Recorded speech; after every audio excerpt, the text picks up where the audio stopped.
నమస్తే. కేంద్ర హోంశాఖ మంత్రి అమిత్ షా ఒక కీలకమైనటువంటి ప్రకటన చేశారు పార్లమెంట్లో. మనం చూస్తున్నాం మన సమాజంలో ప్రతిరోజు ఏదో ఒక చోట అమాయకులైనటువంటి చిన్నారులపై లైంగిక దాడి.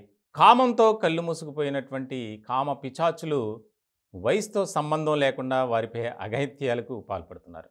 కొన్ని చోట్లయితే అత్యాచారం చేసి చంపేస్తున్నారు. కొంతమంది చిన్నారులైతే మృగాల చేతిలో చనిపోతున్నారు. ఇలాంటి సందర్భంలో కేంద్రంపై గతంలోనే చాలా ఒత్తిడి వచ్చింది. ఎందుకనంటే ఇతర దేశాల్లో ఏ విధమైనటువంటి చట్టాలు ఉంటాయి, శిక్షలు ఉంటాయి, అదే భారతదేశంలో కూడా అమలు చేయండి అని ఢిల్లీలో ఎన్నోసార్లు ధర్నాలు జరిగాయి, నిరసన కార్యక్రమాలు జరిగాయి. అయినా కేంద్ర ప్రభుత్వం ఎక్కడా స్పందించలా. ఇలాంటి సందర్భంలో నిందితులు ఎవరైతే ఉన్నారో వారు దర్జాగా జైలుకి వెళ్తున్నారు, బెయిల్పై బయటకు వచ్చి మళ్ళీ అవే నేరాలు చేస్తున్నారు. ఇలాంటి సందర్భంలో ఒక కీలకమైనటువంటి పరిణామంగానే ఇది మనం చెప్పుకోవాలి. దేశంలో ఎక్కడైనా ఎవరైనా అత్యాచారానికి పాల్పడితే ముఖ్యంగా మైనర్లపై వారికి ఉరిశిక్ష ఖచ్చితంగా అమలు చేయాలి అనే దాని మీద ఒక క్లియర్ కట్ ఇండికేషన్ ఇచ్చారు. 3 క్రిమినల్ చట్టాలకు సంబంధించి కొన్ని కీలకమైనటువంటి మార్పులు చేర్పులు చేశారు. వాస్తవానికి భారతదేశంలో అత్యాచారాలు బాగా ఎక్కువ. ప్రపంచ దేశాల్లో ఎక్కడా కూడా అన్ని ఉండవు.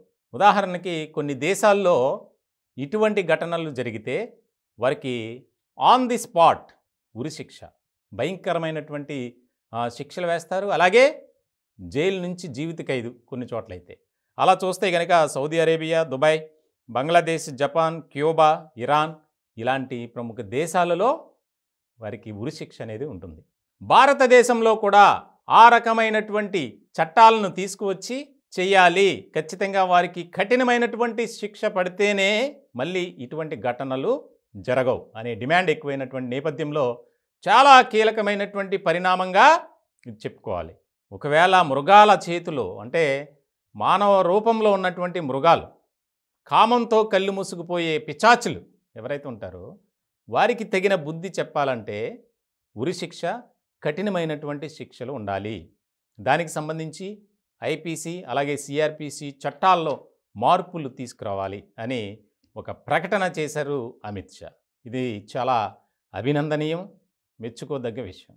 ఎందుకనంటే ఎంతోమంది లక్షలాది మంది పిల్లలు అమాయకులు ఆ మానవ మృగాల చేతిలో బలైపోతున్నారు. ధర్నాలు జరుగుతున్నాయి, ఆందోళన జరుగుతున్నాయి, కానీ ఇటువంటి ఘటనలు జరుగుతూనే ఉన్నాయి. ఎందుకనంటే కఠినమైనటువంటి శిక్షలు లేవు. లేకపోగా ఎవరిష్టం వాళ్ళది. ఆ కేసు నుంచి తప్పించి అమాయకుల్ని నిందితులుగా చేర్చే ప్రయత్నం. దీంట్లో పోలీస్ అన్ని వ్యవస్థలు పనిచేస్తున్నాయి. కాబట్టి ఇది చాలా కీలకమైనటువంటి పరిణామంగా చెప్పుకోవాలి. ముఖ్యంగా చాలా క్రిమినల్ చట్టాల్లో మార్పులు చేర్పులు చేశారు.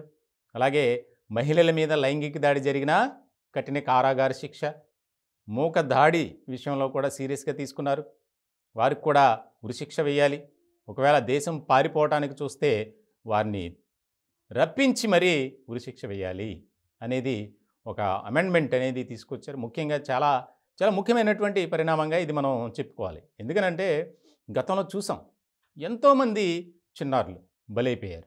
ఎందుకంటే కామంతో కళ్ళు మూసుకున్నటువంటి అటువంటి వాళ్ళని ఏమనాలో కూడా సరిగ్గా అర్థం కావట్లా. మానవ మృగాల, కామ పిచాచుల, దుర్మార్గుల, కిరాతకుల ఏదైనా వాళ్ళకు వర్తిస్తుంది. ఇలాంటి సందర్భంలో నిజంగా కేంద్రం తీసుకున్నటువంటి నిర్ణయం అభినందనీయమే. ఎందుకంటే ఇప్పటికైనా ఆ ఉరిశిక్ష భయంతో అయినా ఘటనలు తగ్గుతాయి అనేది ప్రతి ఒక్కరూ చర్చించుకునే అంశం.